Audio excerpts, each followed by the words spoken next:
Yes, magandang hapon mga minamahal kong taga-subaybay. So, paakyat na kami ng bundok para dalhin ang labi ng aming tiyahin na namatay na si Ponciana Ramirez Dueñas. At yun na nga, at nagkaroon siya ng asawa at ang kanyang apelyido ay Ponciana Dueñas Dador.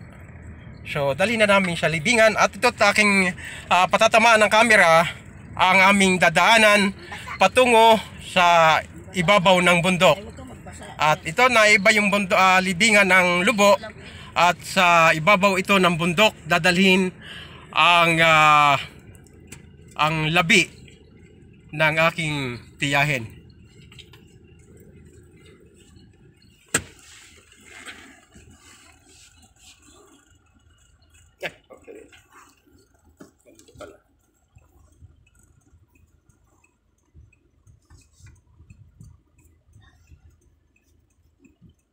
Yan, nagpapakulangot lang. Ibang lista pala, yung ngayon kasama, yung para maming sa side namin ng mina-friend economista ng community. Siguro baka naging asawa niya yung mga nakatagal yan sa lalat namin.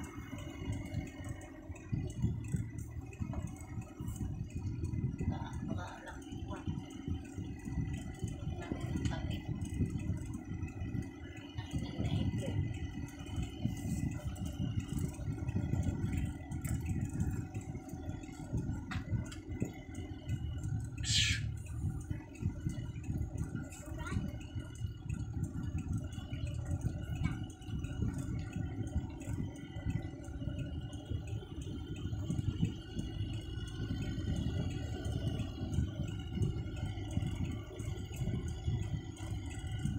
Sasabihin nyo na sa ikaw ihapon kayo.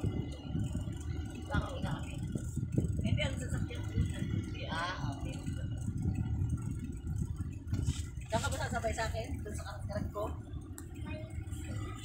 Hindi, pauwi na. Yes, utay-utay kaming umakyat dito sa bundok. At sunod-sunod ang mga nakikiramay, ang mga sasakyang nakikiramay na lulan ng mga sasakyang ito. At ganito kasi sa Batangas, pagka may namamatay, halos lahat ng buong barangay ay nakikidalamhati sa namatayan. At halos isang pisa kasi dito ang mga tao.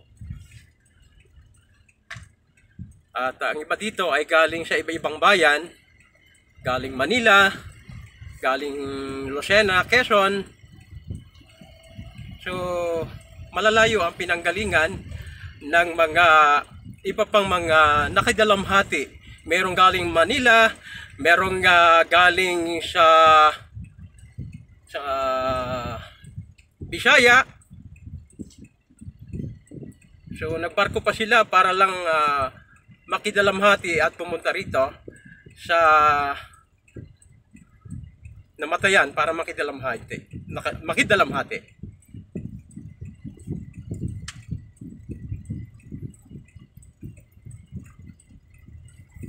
Yes, malapit na tayo sa libingan sa ibabaw ng bundok.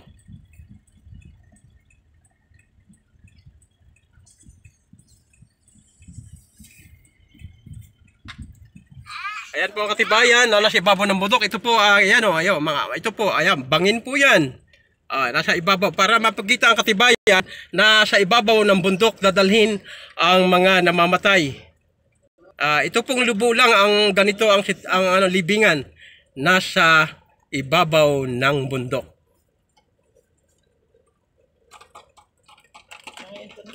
Ayan po, nandito na kami sa bukana ng sementeryo ng bayan ng Lobo, Batangas.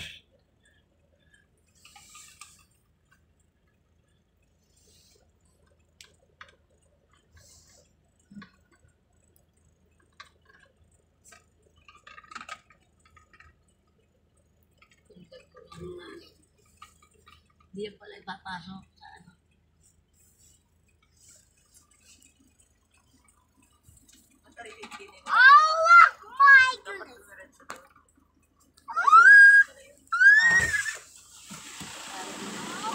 So bababa muna ako para kuhanan ang paligid ng sementeryo ng bayan ng Lubo.